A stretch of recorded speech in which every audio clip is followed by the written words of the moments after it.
Es la decadencia de López a Alberto Fernández, es Dolores, un grupo español reincidentes, para introducir la apertura de hoy sobre los videos difundidos anoche relativos a la denuncia de la violencia de género por parte de la ex primera dama Fabiola Yáñez al expresidente Alberto Fernández. Un político, a diferencia de un artista, trabaja con su propia credibilidad. Ambos, los políticos y los artistas, trabajan para cautivar a la gente. Ambos trabajan con sus ideas y de alguna manera ambos conquistan audiencias, seguidores, adherentes. Sin embargo, cuando se descubren crímenes o conductas repudiables cometidos por artistas, hay quienes dicen textualmente que hay que separar la obra del artista. Evidentemente, esto no sucede así con los políticos. No se puede separar la política del político y su credibilidad, su coherencia, es uno de los atributos con los que logra que haya miles de personas que lo sigan y millones que lo voten. Y la sociedad pide a los políticos que sean coherentes entre sus discursos y sus prácticas. Y cuando esto no sucede, en la escala que hemos visto recientemente, se produce una ruptura profunda. Más allá de las fotos, de los chats, de los videos que involucran al expresidente Alberto Fernández, lo más relevante políticamente es el espejo de violencia de género y de abuso de poder que se pretende realizar entre Alberto Fernández y Cristina Fernández de Kirchner, con el que se pareciera exculpar a la ex vicepresidente de los errores de gobierno de quienes quien con ella compartió la fórmula presidencial. El escándalo que atraviesa Alberto Fernández no solo mancha la reputación del expresidente, sino también de su ex vicepresidente y expresidenta Cristina Kirchner, que fue quien lo designó. En las filas del peronismo hay discusiones, decepción, acusaciones del gobierno estar utilizando esto políticamente, me refiero al gobierno actual de Javier Milei, y pase de facturas internas entre los propios peronistas. Probablemente aún no tengamos dimensión del grado de decepción y descreimiento que millones de argentinos sienten con esta fuerza política. Vamos a escuchar primero a la intendenta de Quilmes y la dirigente de la Cámpora, Mayra Mendoza, decir que Alberto Fernández traicionó a Cristina Fernández de Kirchner y a la militancia. Aquí comienza esta idea de utilizar el espejo de la acusación de la ex primera dama con una latente entre la ex vicepresidenta. Escuchemos ahora a Mayra Mendoza. Alberto Fernández, y esto ya lo que sale en estos últimos días es el colmo de todos los colmos, ¿no? Realmente más abajo no hay nada. Traicionó a Cristina Fernández de Kirchner, traicionó a la militancia, como lo expresó Ofelia, que lo militamos, que hablamos de él, que confiamos, que teníamos esperanzas para que pueda hacer de la Argentina lo que habíamos propuesto. No podemos buscarle la responsabilidad a Cristina de todos los males que suceden en la Argentina, de todos no, hasta la violencia de género de algunos irresponsables, porque después termina sucediendo lo que pasó en septiembre de hace 2 años, que la intentan matar para que se terminen los males de la Argentina, porque desde todos los ángulos la culpan a ella de lo que sucede. Como decíamos, aún no hay dimensión del impacto que todo lo relacionado con el escándalo alrededor de la acusación de violencia de género de la ex primera dama tenga en el peronismo. Tal vez haya algún grado de comparación con el impacto que generaron las escenas de los bolsos de José López en General Rodríguez en junio de 2016, justo también en el primer año de un cambio de gobierno. También es interesante analizar que estas imágenes aparecen siempre cuando el gobierno cambia.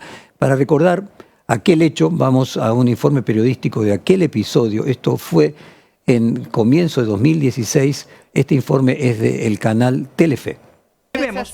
Ahí está la llegada. Claro, 302, llega López, deja 2 bolsos con dinero, el arma a un costado y después va a buscar más bolsos. Son 5 bolsos en total. Perdón, la sensación es esta: a medida que corre la secuencia y que comienza a incorporar los bolsos dentro del convento y la hermana los va recibiendo, la sensación es que se les olvida el arma, que les queda ahí, y en realidad es como un gran llamador ese arma para todo el procedimiento que sigue después. La policía encuentra a López en la puerta del convento en actitud sospechosa, con el baúl abierto, con una valija dentro y 2 teléfonos celulares.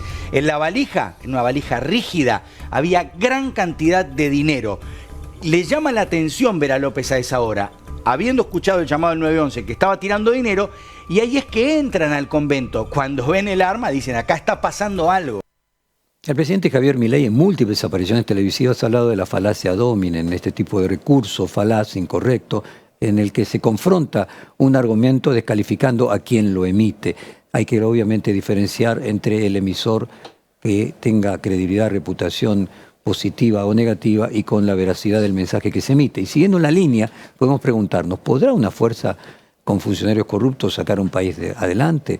¿Podría alguien que es golpeador tener políticas de inclusión y violencia de género? Una pregunta que nos lleva en el sentido más profundo de la política entre la relación de representante y representado.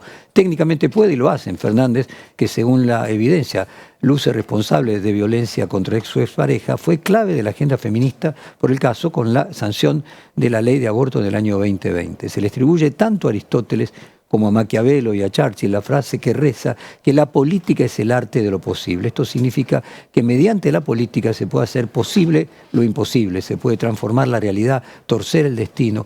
Y hay una historia del planiferio invertido que tenía el expresidente Raúl Alfonsín en su despacho y poner al norte al sur y el sur al norte. Y todo esto no se hace solo, no lo hacía solo un presidente, era el resultado de todo un proceso de capas, podríamos decir, etarias, como si fueran capas geológicas de distintas épocas de la política argentina. La política es un hecho colectivo. Un hombre solo puede hacer poco. Un político que tenga una credibilidad destruida, como la que hoy tiene el presidente Alberto Fernández, probablemente no pueda hacer nunca nada más. ¿Cuánto de José López y de Alberto Fernández y de sus acciones que puedan ser repudiables nos hablan solo de ellos mismos y cuánto nos habla de una fuerza política como es el peronismo y de una clase política de esta generación de la clase política argentina? La intendenta de Quilmes, Mayra Mendoza, dijo que Alberto Fernández fue violento políticamente con Cristina Kirchner, que me parece que es el tema central en esto, si finalmente dentro del peronismo se utiliza las acusaciones de violencia de género de Alberto Fernández para con la ex primera dama como un espejo de para con la ex vicepresidenta. Vamos primero a escuchar el fragmento y luego vamos a analizar cuán violento fue esta relación política. Primero, Mayra Mendoza: Alberto ejerció violencia política contra Cristina. En medio de una reunión a la otra me preguntan sobre esta situación, una de las periodistas que fue registrando las reuniones que tuvimos en México, en todas las recorridas, lo que digo es verosímil, porque tiene conductas de un hombre violento.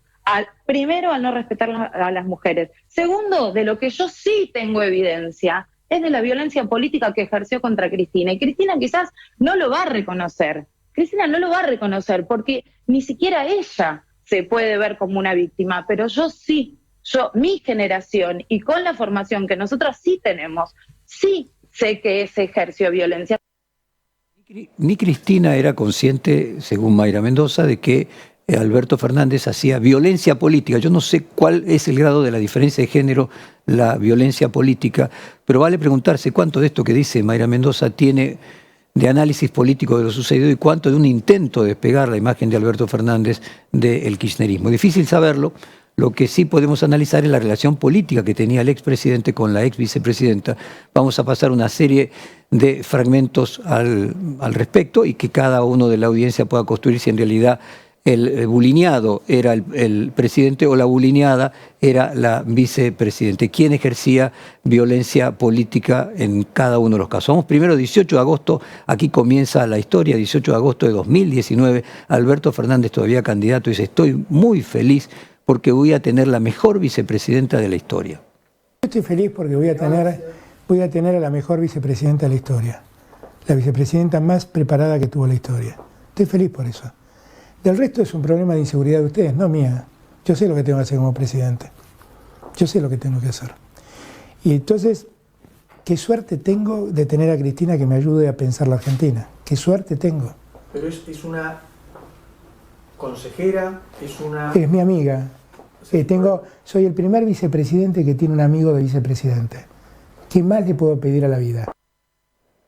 Ahora vamos a saltar en el tiempo, ¿no? 18 de agosto de 2019, candidato Alberto Fernández. Estoy feliz porque voy a tener la mejor vicepresidenta de la historia. Vamos a la palabra de Cristina luego de la fiesta de Olivos. Estamos hablando del 17 de agosto de 2021. Había pasado un año de que el presidente Alberto Fernández había asumido y ella era la vicepresidenta. Vamos a escucharlo.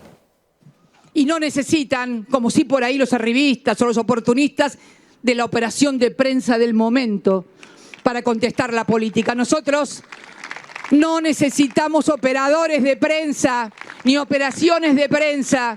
Somos militantes, tenemos representación y eso es lo que enaltece y convoca a la política. Por eso, Alberto, tranquilo, pone orden en lo que tengas que poner orden, no te pongas nervioso, no te enojes y metele para adelante. Muchas gracias a todos y a todas. Hay trascendidos en off de exfuncionarios que dicen que tanto el expresidente como la ex vicepresidenta tenían actitudes violentas verbales, el uno para el otro, una relación tóxica y compleja, y dicen que ella decía, Alberto es un pelotudo, disculpe la audiencia, estoy citándolo textualmente según lo que se dice, y que él señalaba textualmente, Cristina es un caso psiquiátrico. Vamos al siguiente fragmento en que Cristina le pide que utilice la lapicera. Ahora estamos casi un año después, 1 de junio de 2022, ella le dice, yo lo que te pido es que la lapicera que tenés la uses.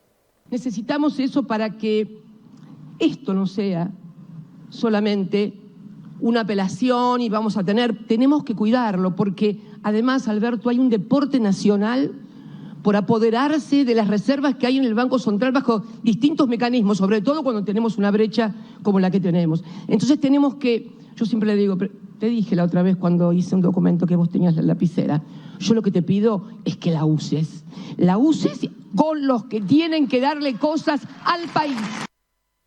Bueno, allí un Alberto Fernández, que a quienes además de escucharnos por radio nos ven por televisión, tenía directamente la mano, el puño apoyado sobre una cabeza totalmente inclinada, en un gesto claro de me tenés cansado. Vamos a escuchar ahora la respuesta de Alberto Fernández, que fue un mes después, en el aniversario de la muerte de Perón, el 1 de julio de 2022. Nos enseñó, cuando muchos le pedían que no actúe de ese modo, que el diálogo no era el camino, que había que ponerse fuerte, que había que confrontar, que había que ir a tomar las armas. Nos enseñó. Y nos dijo, jamás en la conducción política hay que obligar a nadie, hay que persuadir a todo el que se pueda. Y la verdad me quedo con esa frase de Perón, porque la política no es otra cosa que convencer al otro a que lo acompañe a uno en la empresa que uno inicia. El poder no pasa por ver quién tiene la lapicera, el poder pasa por ver quién tiene la capacidad de convencer. En esta relación tensa que tenían mientras estaban en el poder el expresidente y la ex vicepresidente, ¿cuánto de esta relación tenía que ver con las diferencias políticas que había entre ambos y cuánto tenía que ver con que Cristina supiese lo que estaba sucediendo en la vida personal de Alberto Fernández? Esas fotos, esos chats, esos videos, ¿son totalmente nuevos para el peronismo o algo se sabía? Y en ese sentido es interesante escuchar un audio de Cristina desde que visto ahora en el presente daría la sensación de que ella tenía información al respecto. Esto fue 1 de julio de 2022. Cristina Kirchner dice, cualquiera puede leer mi celular, no sé si todos pueden decir lo mismo. Y bueno, iba a contar, este señor, voy a leer el mensaje que me manda, cualquiera puede leer mi celular, no sé si todos pueden decir lo mismo, pero lo que está en mi celular puede ser visto y leído por todos y todas. Bien, le voy a leer un mensajito. Bueno, pareciera haber, sí, mensajes encriptados en cada una de las palabras que se dirigían, y Mayra Mendoza dijo ayer, en la citada entrevista con Ernesto Tenenbaum, que Cristina Kirchner no puede asumirse como una víctima de violencia política, pero que ella y fundamentalmente las dirigentes de su generación, por los cambios que trajo el feminismo, sí lo pueden ver. Había una relación violenta entonces entre Cristina y otros dirigentes varones en el pasado, que la propia Cristina Fernández no se daba cuenta. Duhalde y Carlos Menem hicieron denuncias en este sentido. Duhalde dijo que Cristina no lo estimaba porque en la época que Néstor era candidato y Duhalde era presidente, estuvo una vez durmiendo en su casa en Río Gallegos y presenció en una noche una discusión muy seria donde Néstor la había agredido. Por otro lado, Menem, inimputable en muchos aspectos porque además no está vivo, pero además con cierto desparpajo, opinaba que Cristina Kirchner era la agresiva con Néstor. Le pedimos disculpas a la audiencia por lo patético del testimonio, pero esto es del año 2016. Carlos Menem.